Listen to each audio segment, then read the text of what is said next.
My name is Sasha sOhO, and today it's my birthday. I was born on a planet we called the Earth 550 years ago. I know you're wondering how I got here. Maybe it will be difficult to understand. And perhaps my story goes beyond the limits of human understanding. And for that, I will ask you to have an open mind. Because I swear we had no other choice.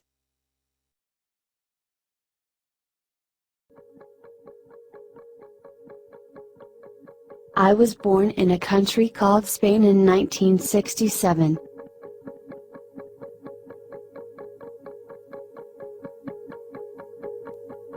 On the shores of a beautiful ocean called Mediterranean Sea.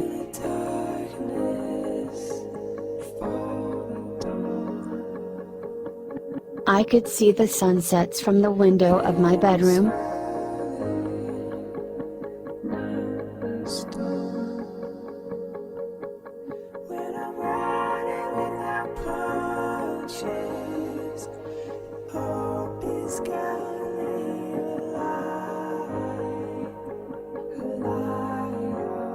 Memories of my childhood make me feel that smell of sea. And that sound of the waves. Everything seemed in perfect harmony,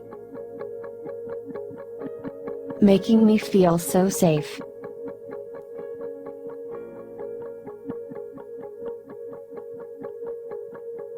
I stayed gawking watching the moon every night.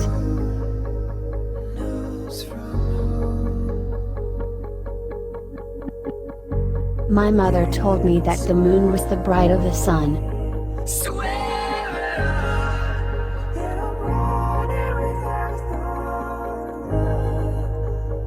And so they cared for their daughter, the Earth.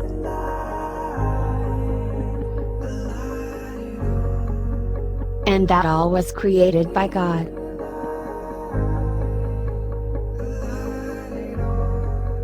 So that we could live at it.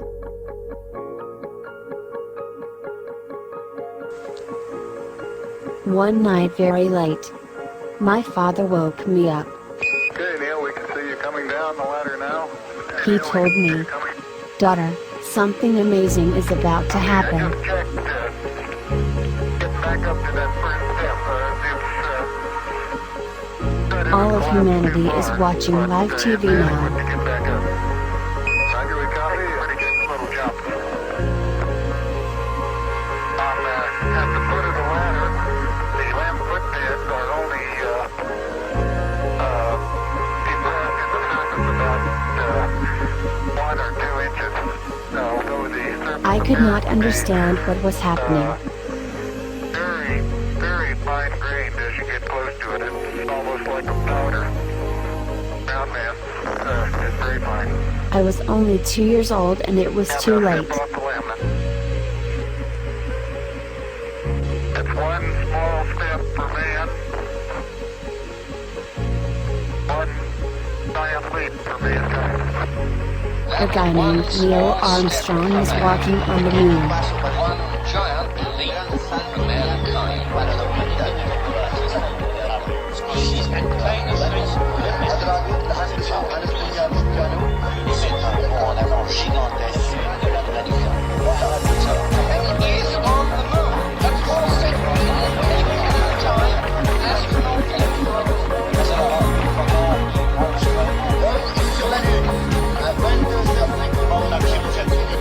O godzinie 4:17 rano, czasu przenoszka Kennedy, astronauta Neil Armstrong rozpoczyna eksperyment Armstrong.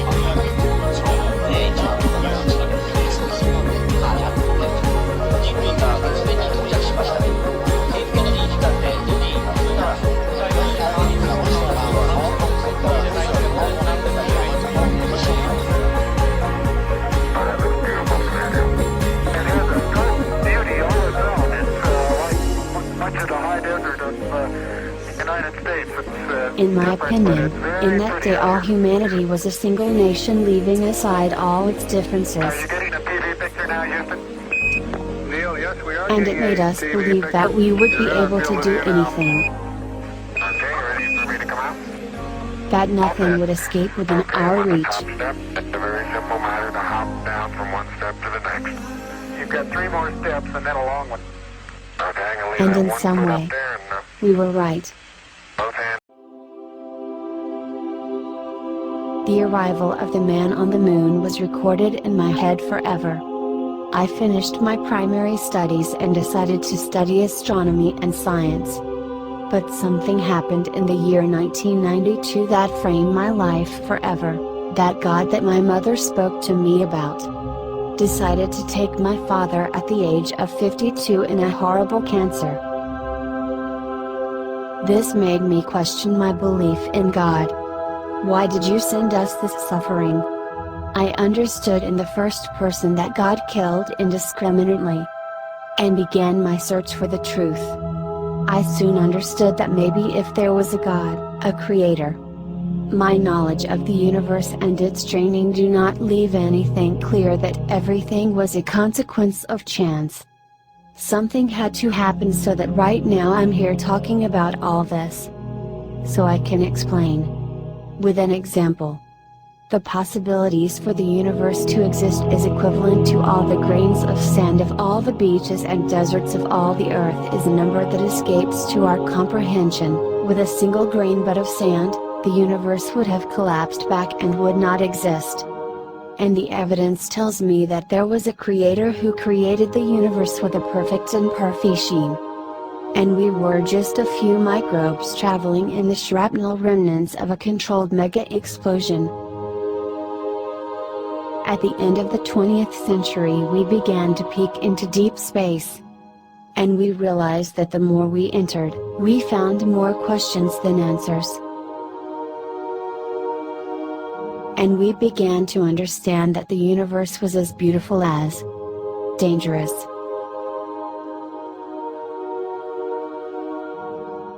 At the beginning of the 21st century, the technology we were developing grew at a rate never known before by the human species.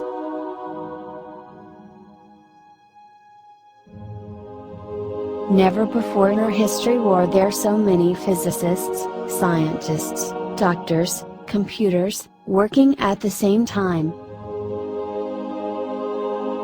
Meanwhile our problems were growing. The social life of people were isolating more and more. In the year 2018 lived 24 hours a day connected to the internet. In a completely globalized world. We started to be totally dependent on technology for our day-to-day.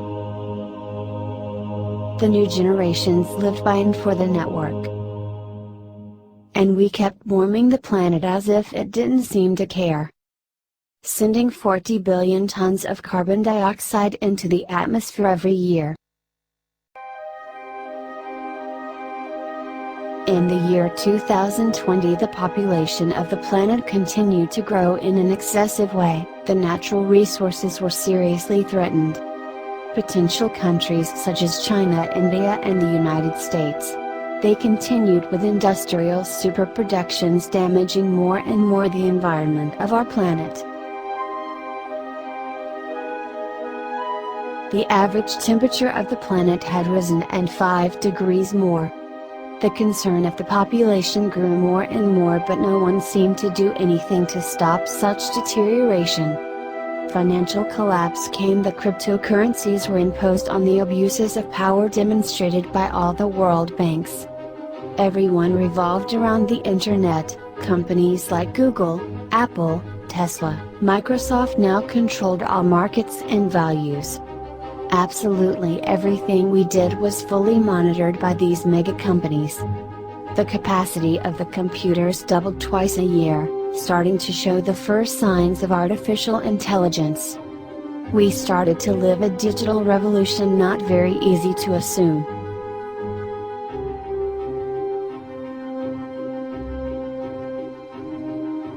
At the end of 2020 SpaceX made its first tourist flight to the moon, something that was only feasible for the eccentric multimillionaires of Silicon Valley. And set date for the colonization of Mars for the year 2028. NASA was relegated to the background to the supremacy of private companies. We were faced with two new social classes: technological and non-technological.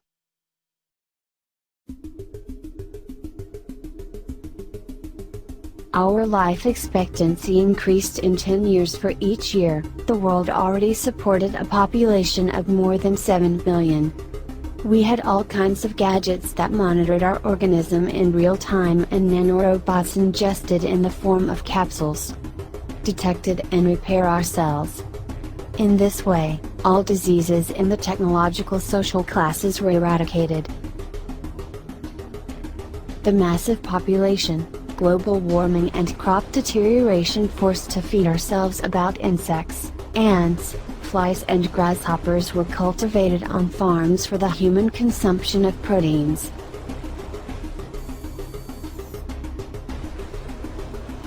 Okay, Sophia. I think you're ready.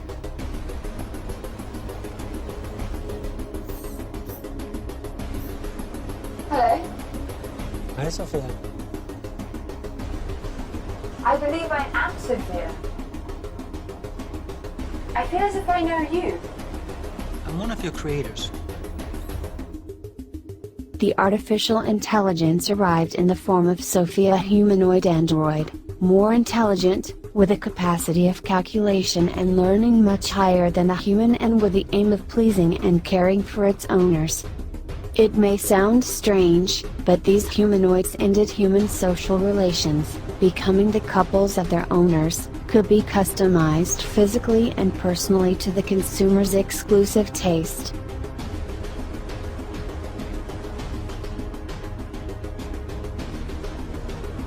The advances in astronomy grew at an excessive rate. The potentially habitable planets outside the solar system appeared by dozens every day. It seems that life finds a way all over the place in the universe. And finally we detect extraterrestrial intelligent civilizations, but they are just too far away to establish any kind of contact. Finally we knew we were never alone, and that life opens its way. And we accept that life is something common, something that is part of the universe. I got a job in the year 2019 in the Sentinel program in the European Space Agency and surveillance the possible asteroids and objects that could impact the Earth. I worked at the observatory of the Canary Islands. I was fascinated to see the immensity of space. So much beauty should be a divine creation. Flashbacks to my childhood when I looked at the moon. So many lonely nights where we were only the stars and I. Making me feel a part of this universe. And perhaps looking for some clue about God. While the world was still connected to the internet, I kept looking for the truth. In the year 2027, social networks had nothing to do with being connected to a computer, they became worlds of virtual reality. People interacted and worked through avatars capable of feeling and experiencing the same feelings as a human and transmit them to the brains of their users. With a big difference, they were perfect bodies of not more than 25 years old. All social, working and leisure activities happened in those virtual worlds, leaving their bodies prostrate and abandoned in their homes.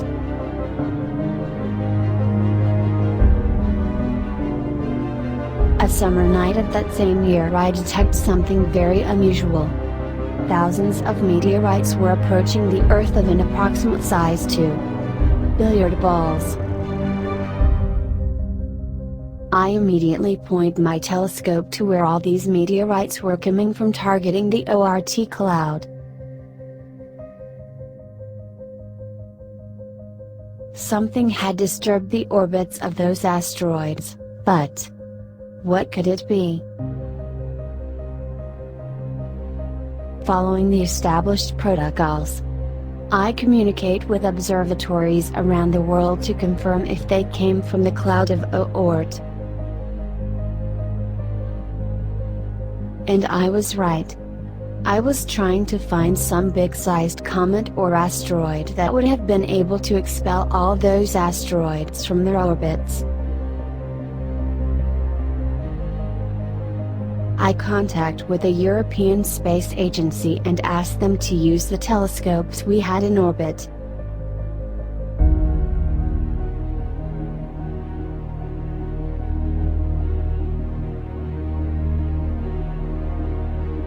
In a deep field scan, detect the remnants of a supernova. But too far away to affect those asteroids. I started shaking. I didn't want to advance events, just couldn't be. But I knew perfectly well what provokes a supernova.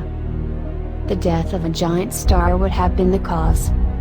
And the collapse of that star apart from that gamma ray radiation could have catapulted its remains towards us in the form of a neutron star. And if that were so, I could not give credit. And it took me too long to realize that I was the first human facing the total destruction of not only the Earth but the entire solar system. Not a single place would be safe. All the simulations of trajectory confirmed all my worst nightmares. Life as we knew it had an expiration date. I only had one thing left to do and determine how much time we had left. I had no hope. The European Space Agency summons a commission to discuss this threat and brings together scientists from around the world.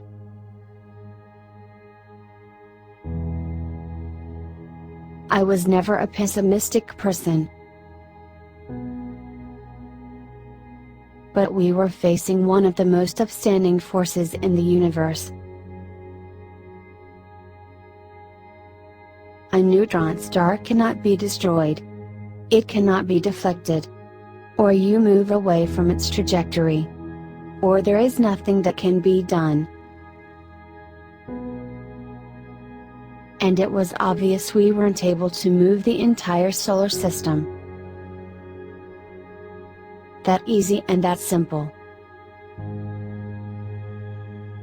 I could perceive the faces of despair. We were all trying to assimilate what humanity was facing. It was obvious that life as we knew it would cease to exist. And it didn't seem like we could find a feasible solution. Time ran against us. The neutron star gave us a period of 100 years to find our salvation.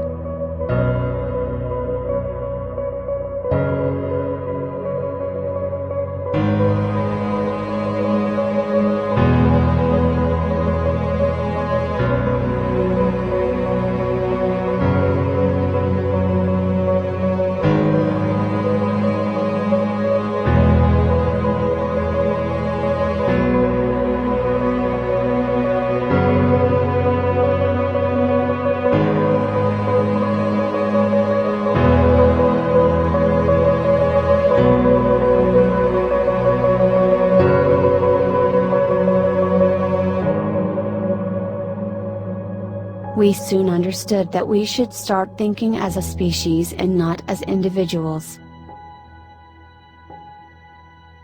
We would have to find a solution for the continuity of the human species to persist. Trying to evacuate 7 billion people was totally out of our reach.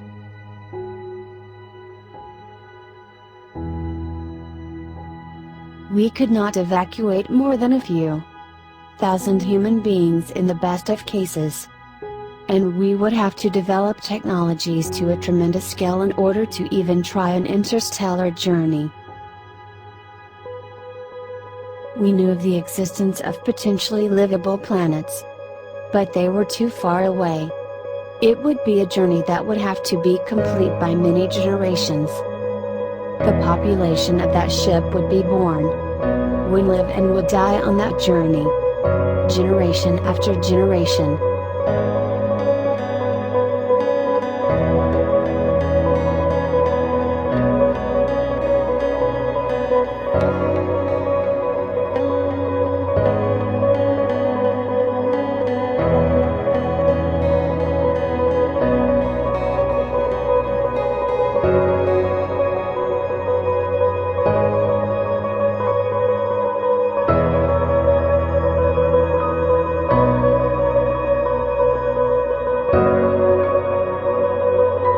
And in the hypothetical case that they could complete that trip, and what they would find on the arrival would be like a lottery, could be habited by hostile species, perhaps a single unknown microbe could kill them all, there are too many unknowns.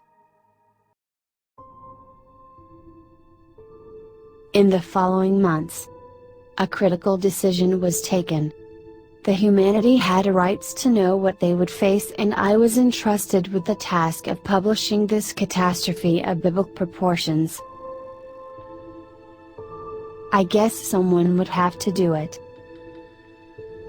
But, how to tell them that life would end?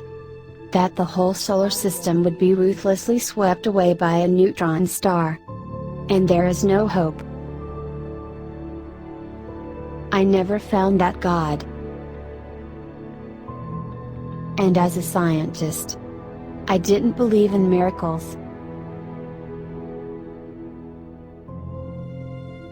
The reactions soon arrived. Some demanded solutions to their governments. Audio preview.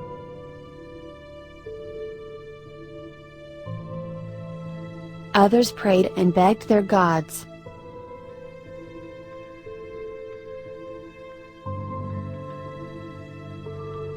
And I think they finally assumed it.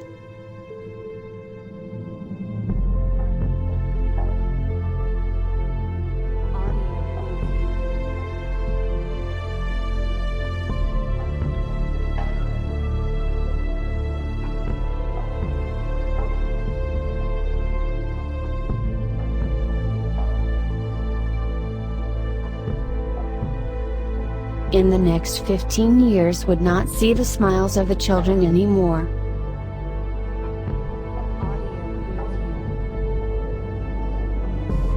It was the first consequential extinction of this catastrophe that we came upon.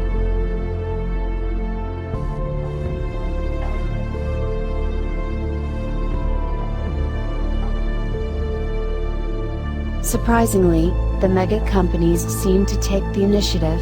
Amazon, Tesla and SpaceX merged. Later joined NASA too.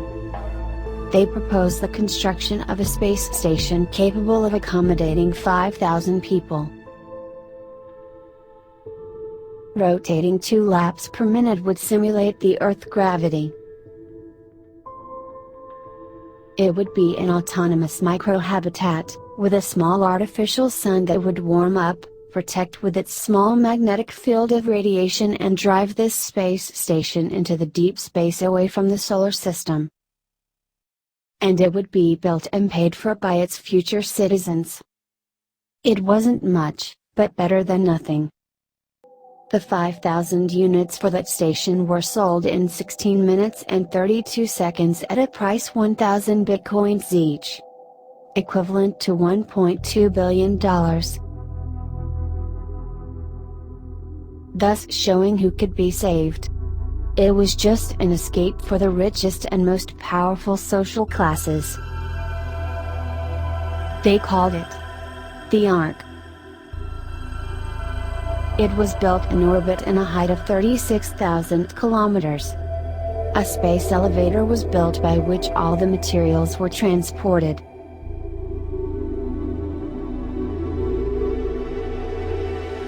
The construction was directed from SpaceX headquarters, and the workforce was developed by armies of robots with artificial intelligence.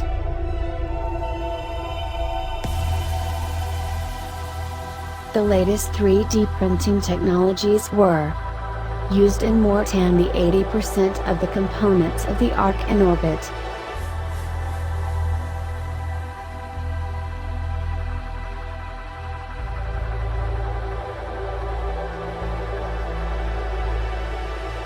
In 12 years it was operational,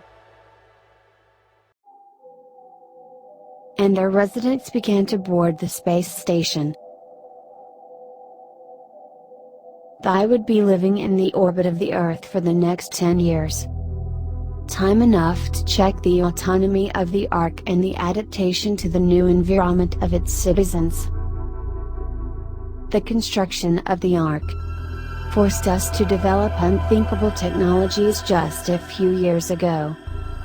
Our development in new technologies, robotics, artificial intelligence and virtual reality, grew more in those 12 years than in the last 50.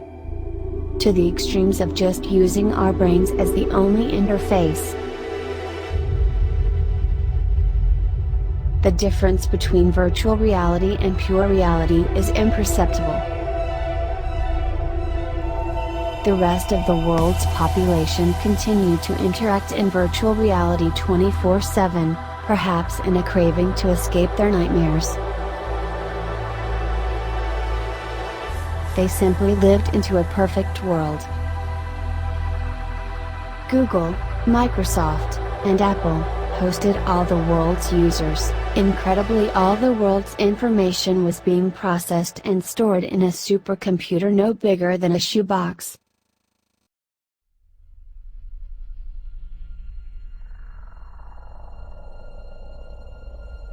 We were faced into a new world created in a virtual dimension.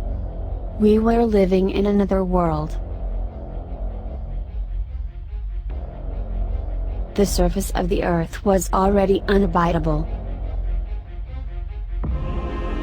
Humanity took refuge underground. In a semi-sedation state. Our world had nothing to do with the lives of our ancestors. The neutron star was approaching, destroying our ozone layer.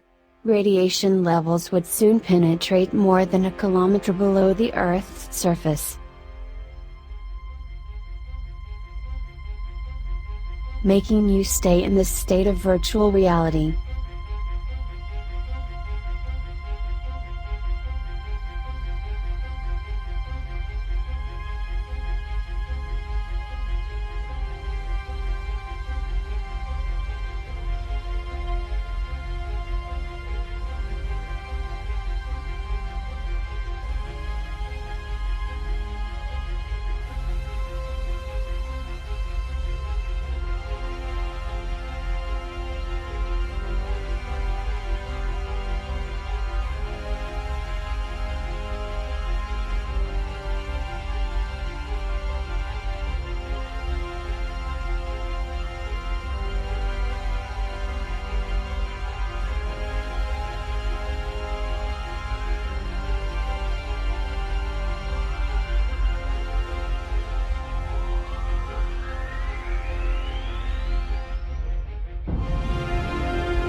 We could go anywhere, but we were still slaves to our biological bodies, waiting for a certain death.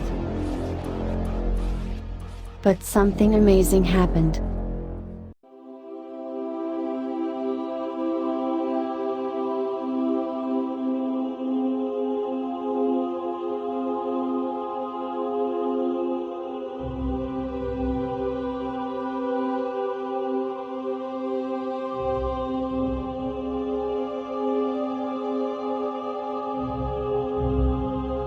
We find our salvation. As a result of our survival instinct, Apple and Microsoft had been for years exploring human consciousness, the individual essence of each person. Now it could be transferred and executed in a microchip. And also that microchip recorded in photons of light.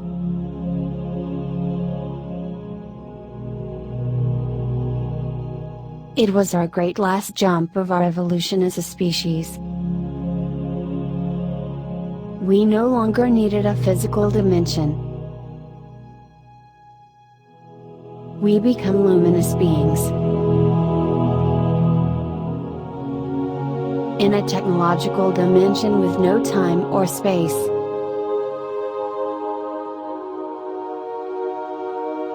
We had completed our evolutionary cycle.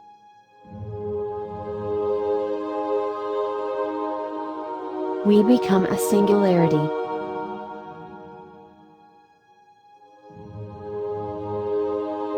Finally, the arrival of the neutron star took place.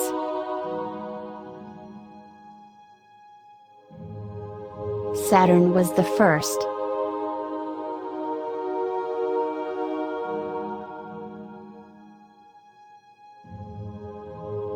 And then, the Earth.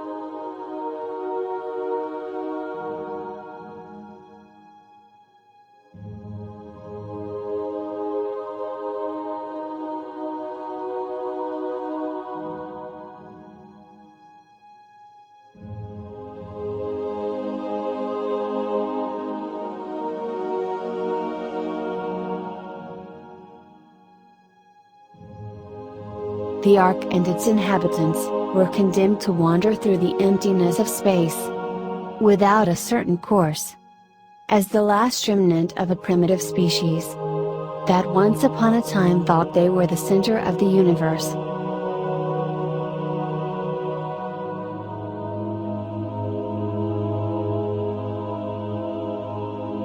About myself. I finally understood that there was no spiritual God. That just was an act of faith of our species to give a sense to the mystery of existence. But somehow, this faith in God allows our species to complete this evolution cycle.